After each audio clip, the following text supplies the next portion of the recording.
Hello, beautiful souls. I just wanted to take a moment today to go over something that we've talked about, and that is our clearing statements. So, one of the things that you hear often when you work together with me is about working with your clearing statements. Have you done your clearing statements and how to actually start to alleviate some of the discord within that is causing the blocks, causing the situations in our life that we are not choosing. And therefore, we can start to address these things that are coming up and begin to cancel them, delete them, and let them go. So today, what we're going to do is just go a little bit more into depth of how to do the clearing statements, because they're very organic and on the spot for whatever is coming up in our reality. So really, this is a tool that really starts to become like a way of life for us, a new skill set in which we apply to every waking, breathing moment, so that everything we do from here forward gives us the opportunity to make sure that we're doing it from our higher self, from the aspect of us that is choosing to do it and is wanting to create what we do have in our reality. So let's go ahead and start with how to work with the clearing statements. So the very first thing to know about working with the clearing statements is that it only works if you do it.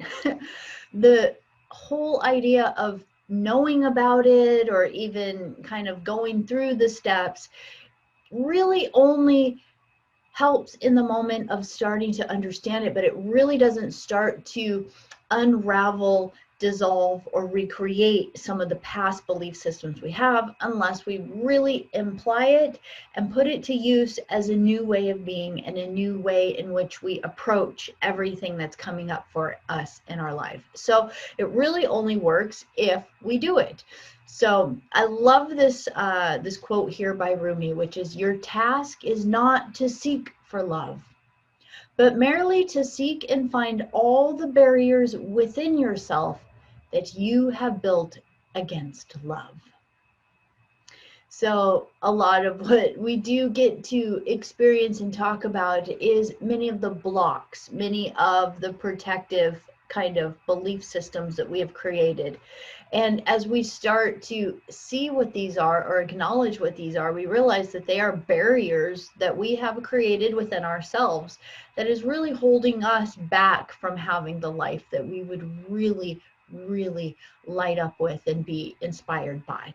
So we first of all have to be able to find the barriers, find the blocks, find the triggers. And once we can do that, then we can begin to go through all the steps of letting those dissipate, dissolve, and disappear.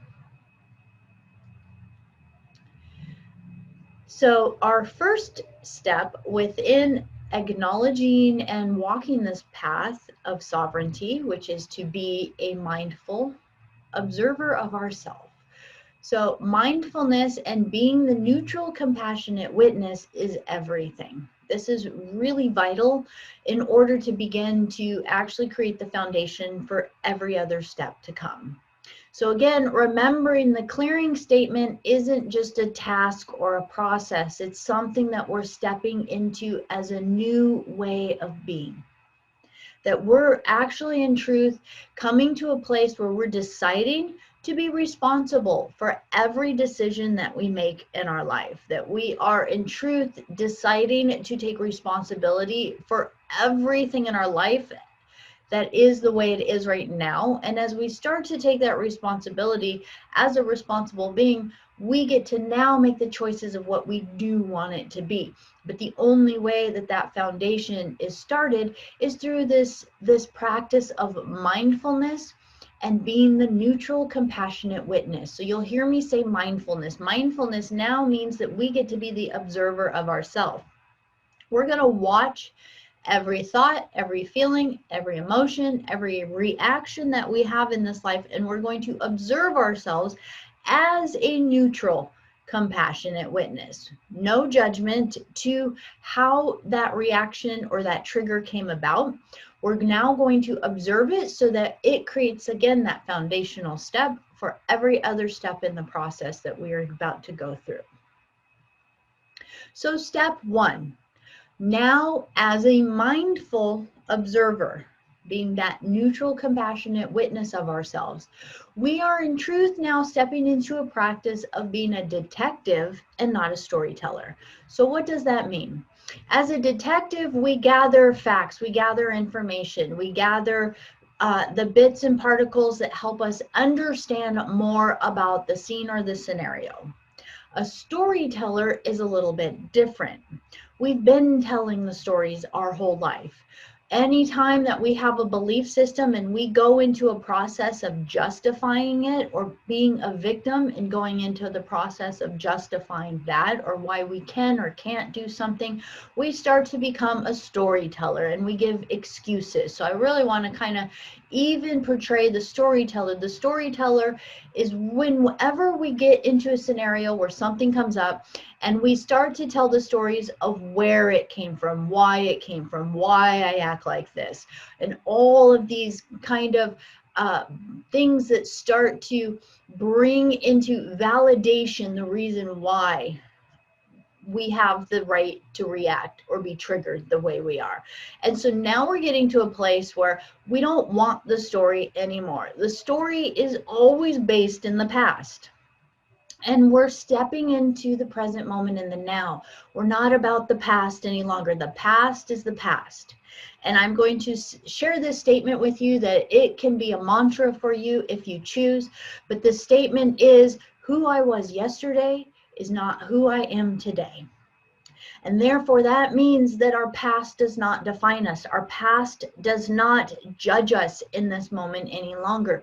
That now we can stand here as a neutral, compassionate witness, be mindful of what we are doing, and now make new choices, new decisions about what we want to do. But of course, a lot of these new choices and new decisions come from an understanding of how those decisions ever got locked into us in the first place.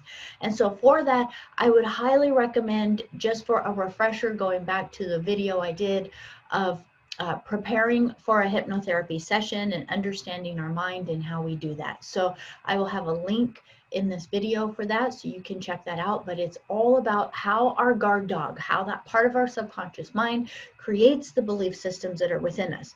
So now we're just being the detective. We're just being the person that's observing every time that guard dog reacts and creates noise in our reality. And now we're going to learn to have a new way of communicating with that guard dog. And again, being the detective. Being the detective is like this. We get triggered by something. Maybe somebody cuts us off while we're driving and we find ourselves getting built up with rage, or feeling upset towards the other driver, or maybe even cussing at the other driver. And it's this moment of realizing, wow, isn't it interesting? They cut me off and I immediately felt rage. I immediately felt as though I was being intruded upon, as though somebody else was coming into my space. So being the detective is really about mindfulness. Immediately, instead of just driving the rest of our drive all pissed off and thinking every other driver is a horrible driver out there, we're now going to immediately catch the moment that our emotional landscape completely changed. And the moment it changes, we step into that recognition of it and say, wow, isn't that interesting? That outside thing happened to me. Something outside of me happened in my reality, and I reacted to it. I got triggered by it. I responded to it. This happens all the time. So again, these triggers happen when maybe somebody else says something to us, or we feel ignored by another person, or a comment by another person makes us feel unworthy, or that nobody understands us, or though our words are not validated. It doesn't matter what it is. It could be just a trigger of a reaction of something that's feeling like a childhood memory. So maybe it's a trigger that every time you feel that you talk to your mother, that your mother just makes comments that make you feel belittled or something like that. So again, now instead of telling the story of like, my mother always makes me feel like that.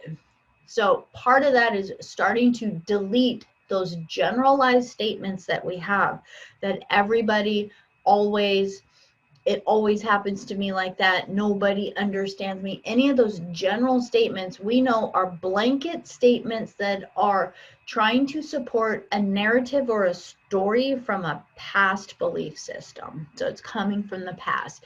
So now mom calls, a driver cuts us off, somebody says something to us, we're talking to someone and we feel like they're not listening, any of these things, and we get triggered.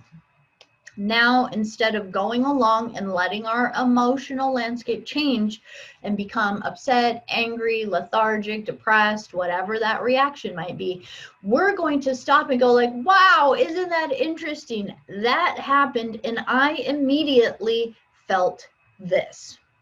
And so this is what is being the detective. This is, I immediately felt rage, or I immediately felt depressed, or I immediately felt as though I wasn't understood or that nobody listens to me. I immediately felt a pain in my stomach. I immediately felt as though I had hot flashes through my body, or as though I disassociated out of my body and I left my body. I immediately felt as though I didn't matter. It doesn't matter what the reaction is. Being the detective is literally just sitting there going like, wow, it's like this. I felt this, and I felt this, and I felt this, or I noticed this, or I experienced this, and you just start to verbalize what it is. So that key phrase in there again is, isn't that interesting? That happened, and I responded this way, X, Y, or Z. So being the detective, not the storyteller in there. Step 2 is now we're going to start to let that guard dog tell us what the message is that has been trying to share with us all of these years, right?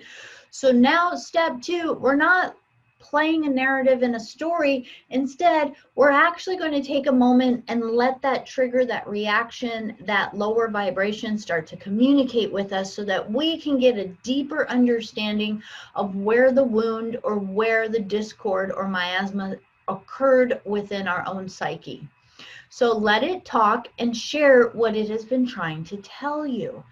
So a lot of times we didn't have permission. If we had a reaction to something, we got used to shoving things down. So not listening to them, like anger is bad, or all of these emotions are bad. So instead of having the emotions, it's a matter of shoving them down.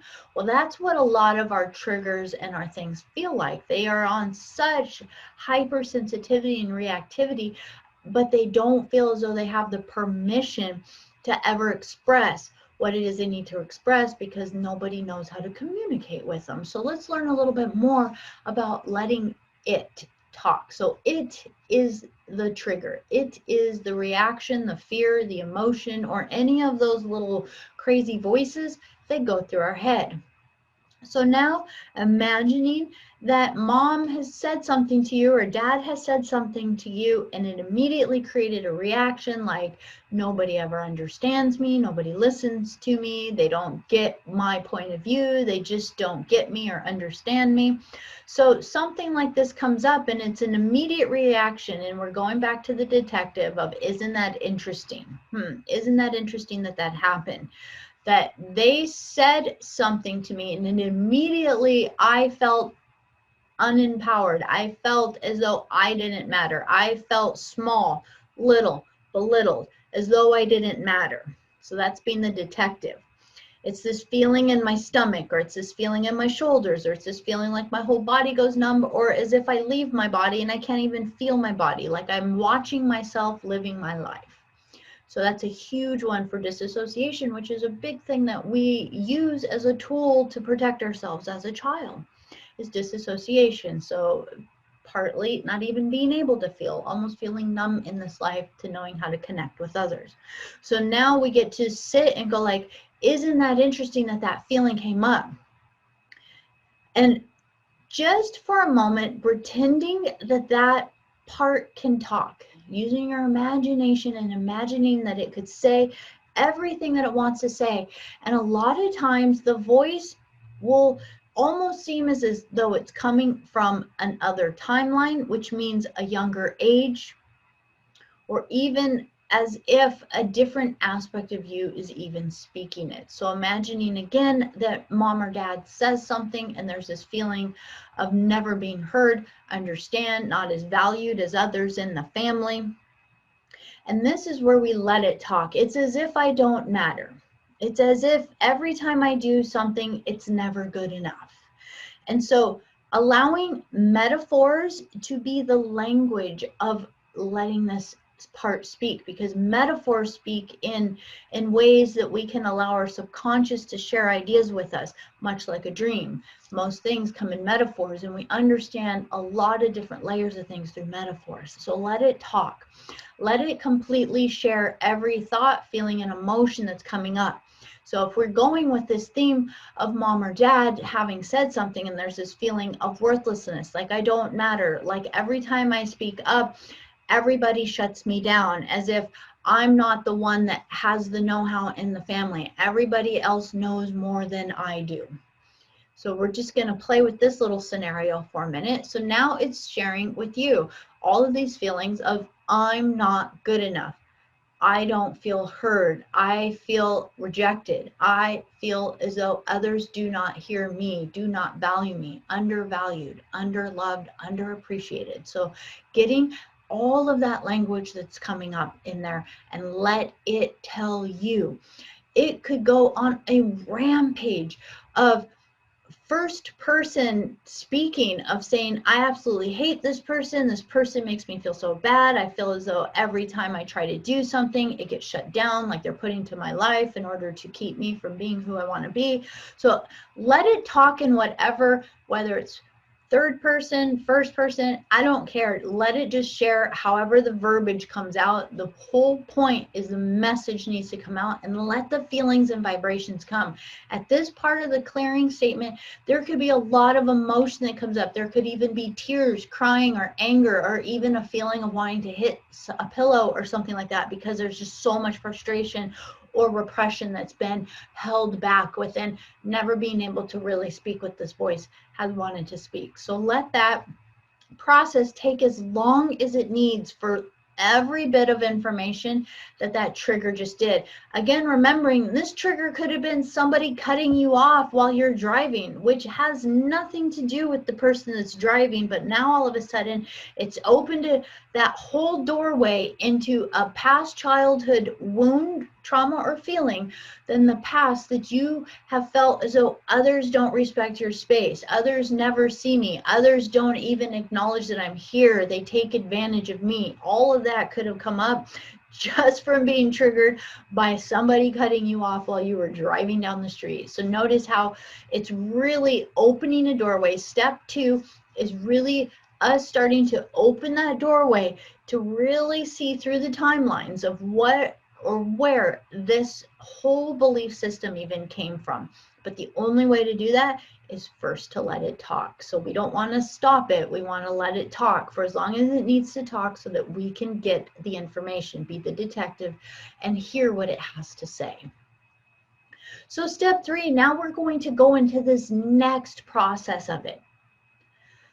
So I want to interject in here that between step 2 and step 3, that I actually love to add this statement in between pretty much every step, which is wherever I learned it, however I learned it, wherever it originated, wherever it came from, I do not agree to it any longer. In this very moment, I am choosing to cancel it and delete it and let it go. So wherever it came from, I am proclaiming that I am ready to be complete with this. I command this now, and so it is. And taking a deep breath. So every time that we start to build that energy and that emotion of where something's coming from, it's this beautiful way of honoring the emotion that's been trapped in our cellular memories in our body. And now, instead of making it wrong, we're just saying, hey, I get it. Neutral, compassionate witness. This doesn't work for me any longer. So wherever it came from, I'm not agreeing to it anymore. Now we get to step into step 3, where we get to own it.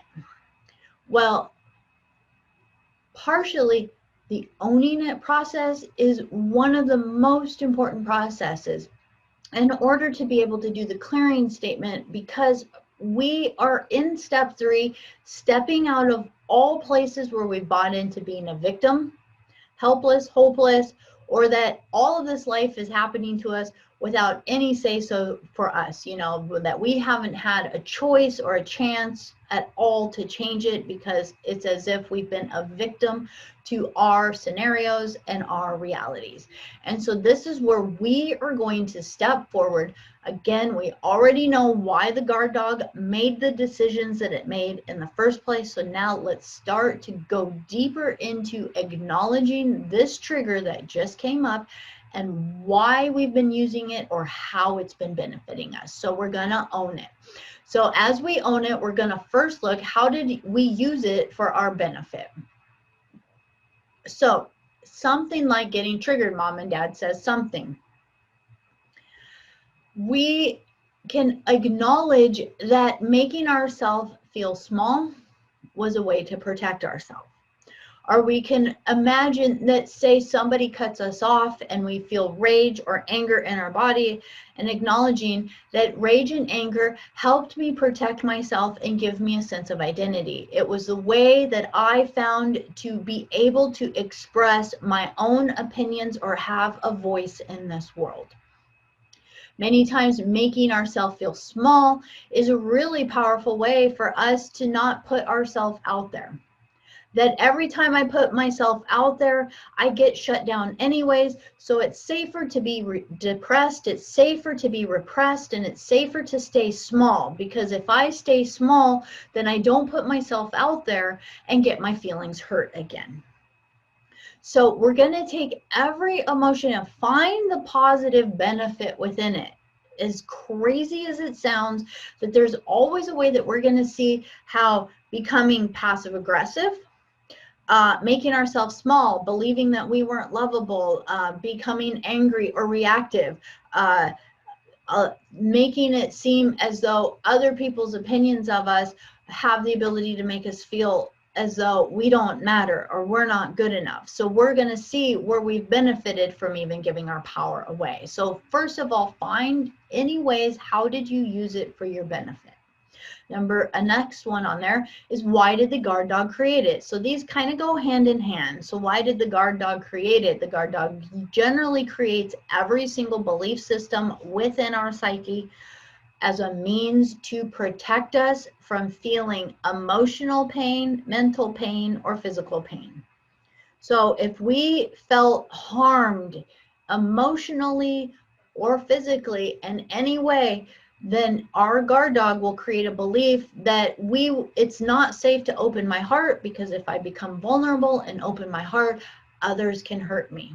If I let people see who I truly am, I am afraid that I'm not lovable. So it's safer to hold walls around my heart, blocks, or to hold myself back, or to make myself small. Or it's safer to put myself down first, because if I put myself down first, I beat them to the punch, and then they can't put me down because I already did it first.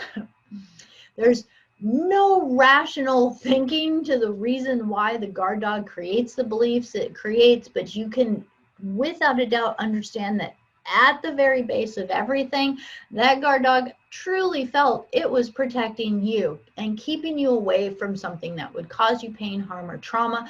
So therefore, it would create blocks, walls, resistance, or limiting beliefs in order to hold you back from doing the things you want to do if it felt that they were not safe for you, or it made you vulnerable, or goodness forbid, as though you did not fit in. So now the next part of this is very vital and important. It's a part of us that needs to actually acknowledge, where did we give our power away? So now here we're really starting to own it. So anytime we create these walls and defenses and belief systems within us, it's really because there's a part of us that doesn't hold a strength in a belief system of who we really are.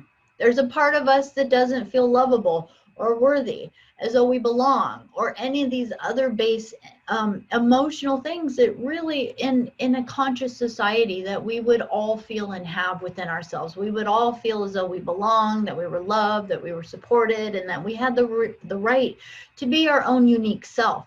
But unfortunately, that is not always the case. And so therefore, many times, because of the different situations within our childhood, we begin to feel as though we're the ones that are broken. We're the reason why things aren't working in the family. It's all our fault why the family's fallen apart, or it's our responsibility to fix everything. And according to that child mind of needing to fix everything in the family, it's already set up for imminent failure.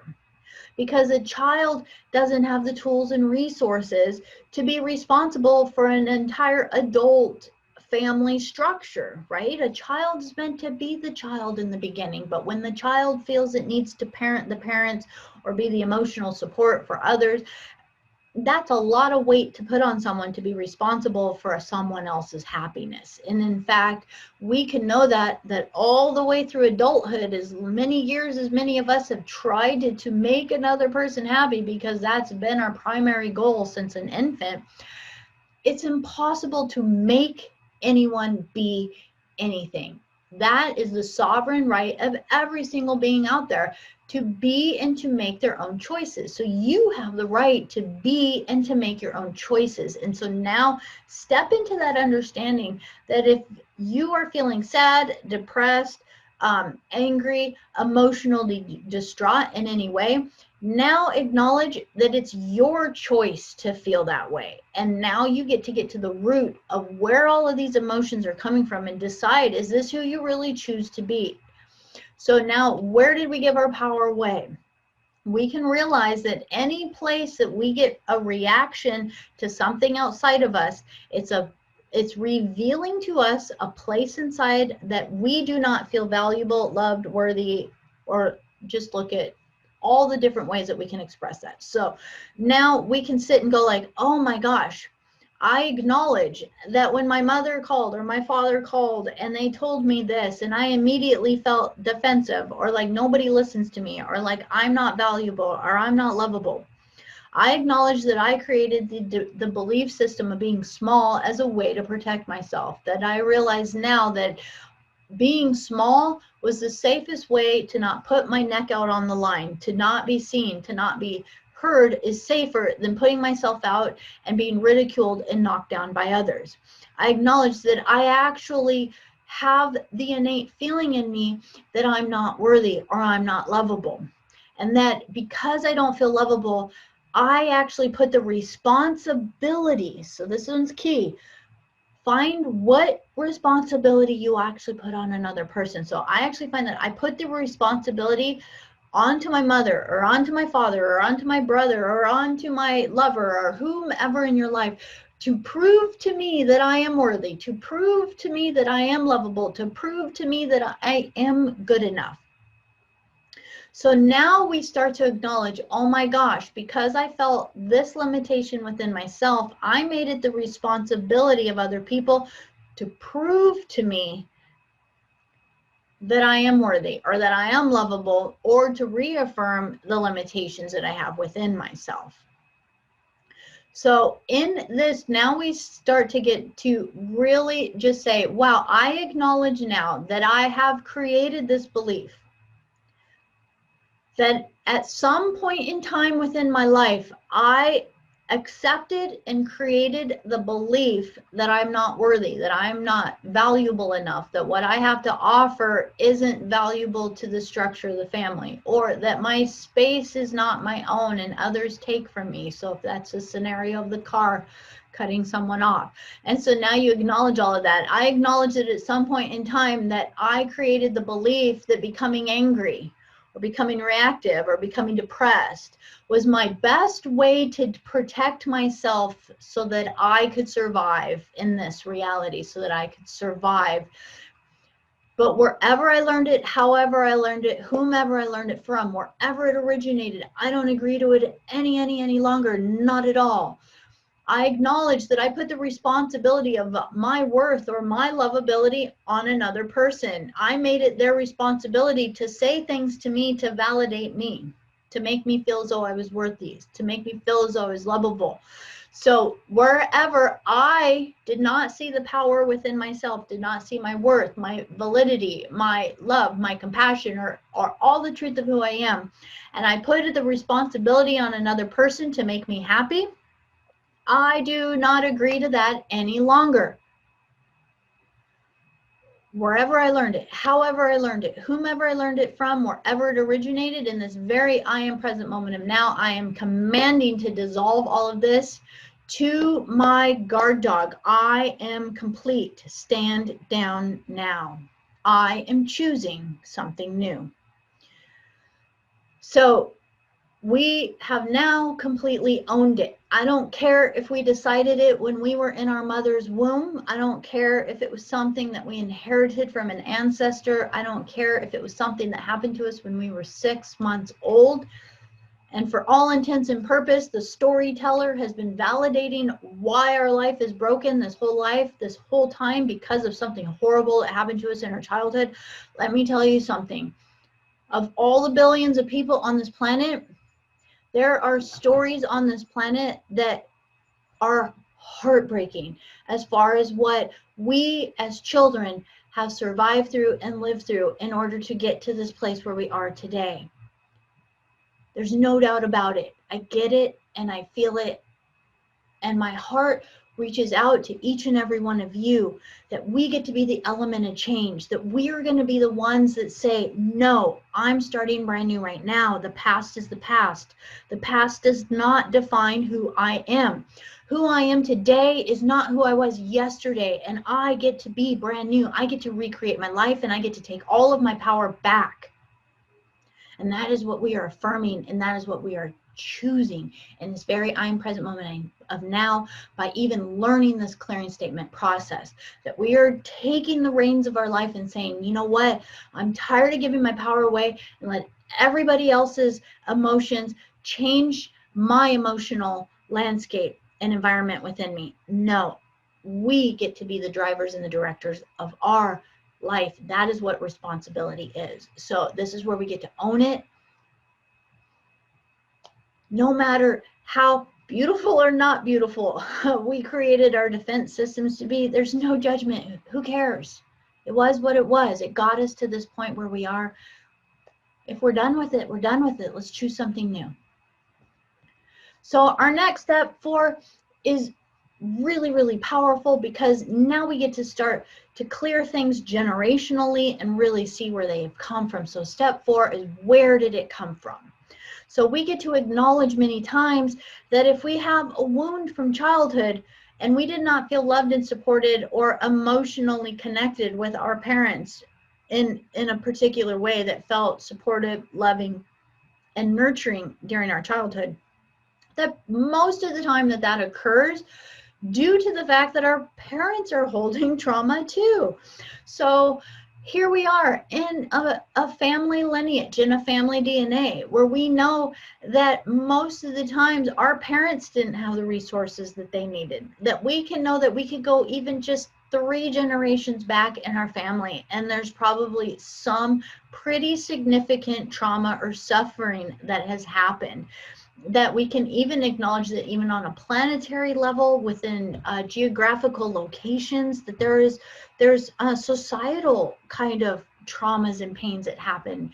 So I know, like, even within my family lineage, within 2 to 3 generations back, there were things like, so within my grandparents and great grandparents lineage, they lived through the Great Depression. So there's lots of different belief systems and lack of having and lack of worthiness and struggle and suffering that we all hold on a genetic level inside of us, that we really are the ones that get to heal the family tree. So you have the opportunity for every single thing that you heal inside of you, that you can heal it at minimum. I say this at minimum because if you choose to, you could really extend it infinitely on either side of your bloodline DNA, but that you at minimum could heal from 7 generations back and 7 generations forward. So you literally get to be the catalyst of change that rewrites your entire nuclear structure, your molecular structure of your DNA family tree so that it can be brand new and none of the future generations have to live the dream of the past anymore. So step 4, where did it come from? So this is where we really just don't have to know, but there are processes I will do in a future video on how to actually find and work with these 4 specific things I've listed here, which is childhood. Where did it come from? Is it coming from our childhood? Did we determine it? This is something too to understand that we could grow up in a family of lots of siblings, and it could be the exact same household everybody grew up in, but every sibling comes out of it completely different, right? We're all our own unique person because it's all our own unique perspective and how we come out of the situation. So did it originate with us in childhood, usually before the age of 7 years old, when our subconscious mind is wide open and we are a sponge absorbing the world around us? Did it come from our ancestors, our family line? Did it come from the donated seed cell of your mother and your father? Is it a pain, ancestral trauma, or hurt that has come through your cellular memory and your physical body? Did it come from a spirit attachment? That's a huge thing that we deal with on this planet. There's a lot of energy attachments that happen on this planet. So we can actually feel our mood shift and change different times just by having some other energy influence our field. And we may not know where it's coming from. And the reason why it feels so confusing and hard to move is because it doesn't belong to us. So all of these things, we're really learning how to put them back to where they belong, because if we are holding energy, belief systems, anxiety, fears, traumas, anything like that within us that do not belong to us, it's impossible to know what to do with it because it doesn't belong to us. So we get to start to hand it back to where it goes. And the last one on here, just to put this out there, is past life. That many times we come in with irrational fears, irrational phobias, things that it's like an inherent fear, phobia, or apprehension towards something in this reality that it makes no sense because we've never lived through something that would cause that. For example, things like fear for or phobia of water, or claustrophobia of being stuck in small spaces, or any number of things. There's just so many different things that we could sit and go like, but I've never had a problem or thought I was drowning. So we can just know that many times it's coming from some other aspect in our cellular memory that's being held. So within this, we get to just reaffirm again that in this moment, wherever it came from, whether I created it, whether or not it came from the ancestral lineage of my mother and father, whether it came from some sort of attachment or from some other aspect of me from a past life, that I in this very moment do not consent to holding energy that does not belong to me. I don't consent or agree to this belief system any longer. That you're allowing yourself to go like, hey, wherever I learned that anger was the way to deal with something, or wherever I learned where it was to be like passive aggressive or get all grumpy and depressed if somebody said something mean to me, I don't agree to that any longer. So wherever it came from, I am not consenting or agreeing to taking on that belief system any longer. I'm not agreeing to taking on that debt or those belief systems or dreams any longer. And in this very I am present moment of now, I am commanding that all of it be returned to wherever it originated across all time, dimension, space, and reality. I command all of it be returned to wherever it originated so that it may be restored back to love within the full family tree, within my soul matrix, and across all time, dimension, space, and reality. I am commanding that all of it be returned to wherever it originated so that it may be liberated and healed in divine right order. I command this now, and so it is. And you take a deep breath again. So this aspect is really important so that we aren't just sitting and making our childhood wrong and all of our belief systems wrong, or our family wrong. We don't want to make anything wrong. Everything just is what it is. It totally makes sense why we created the systems we created.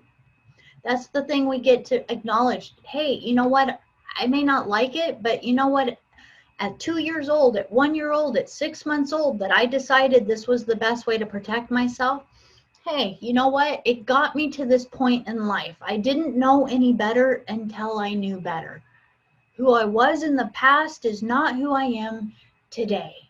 And I'm choosing something new. It's just as simple as that, that we're not here to judge. We actually want to completely dissipate judge. We are the neutral, compassionate witness to everything that we are, so that we can just lovingly grab all of these places that are just crying and screaming out, please hear me for once, that I've been speaking to you and telling you that I have this belief that just hurts so bad. And now we get to grab it and say, I get you. I'm so sorry I left you. I'm so sorry I forgot you. I'm home now. I'm back now. I am here to be the restoration and the change, so that we can be whole, so that we can be loved, so that we can be the change that we came here to be in this lifetime. So step 5, we've been kind of going through this. This is really, again, taking the whole crux of it all, and we're going to return it to where it originated. So we're returning it, we're clearing it, we're deleting it, and we're letting go. That we are returning it to wherever it originated, that we do not agree to the debt or karma of other people. So we are commanding that it go back to whomever created it, so that it can be restored in divine right order. We are going to let go of the responsibility of our inner child, which means that we are not going to blame the inner child, and we're going to take all of the weight that our inner child has been holding, or it's been trying to fix and figure out the world its whole life, and now we're going to set it free and pull that responsibility off, and then liberate all of it and send it back to wherever it belongs to, commanding to our guard dogs. This next part right here with the reprogramming of our limbic system is all about us telling our limbic system, our autonomic system, to stand down now. That we really react to things because our nervous system has already locked a pattern into place, and so we are rewriting that pattern. We're commanding for it to stop, and we're going to rewrite into it something new. So all of this is us stepping into our declaration of coming into a sense of commanding our space. So we are getting to return it to wherever it originated, returning all the debt to wherever it belongs to. We are lifting the responsibility off of our inner child. We are neutral, compassionate witnesses to every decision and every belief system and every trigger we've ever responded to in this life. And now we are saying, great, I get it, to my limbic system, I get it, but now I do not consent. We are changing this now. I command this now, and so it is. Step 6, absolutely so wonderful. Do it anytime. The truth is, I love this part of it, because as we've gone through and empowered ourselves through all the clearing, now we step into step 6, which is speak your truth, because the truth is. So we come in after all of this clearing and all of this understanding and all of this sending it back and loving it back into wholeness. And now we say, because the truth is I do have a powerful voice. The truth is I am valuable. The truth is I am good enough. The truth is that I have amazing things to share with this world, and I have a right to speak my voice. The truth is that I am calm. The truth is that I am peaceful, regardless of the chaos that's around me.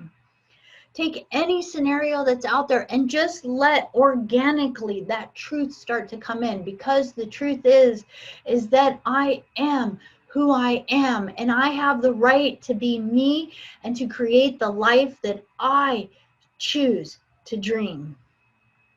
I command all of this now, and so it is. Just know in this very moment that you get to align yourself to your higher self. That as you align yourself to your higher self, all of the limiting belief systems that all of us have been living through in this reality, that we get to step up and go like, whoa, okay, I thought they were mine. I thought they were real. Now I realize they're just doorways to information that allows me to heal pain and trauma on this planet, so that I can be the vessel of transformation for generations before me and generations to come. So to each of you, I encourage you to please allow this to be something that you can incorporate into your living reality. Allow yourself to start being the mindful observer of every thought, feeling, and emotion that moves through you. Allow your detective to let the message come through, to speak to you, to guide you to what is willing and ready to be healed and cleared. And let all of that be returned so that it can be restored back to love, so that you can be the voice of truth for all of us on this planet. So with so much love, I am so grateful that you are taking this journey. Thank you so, so very much.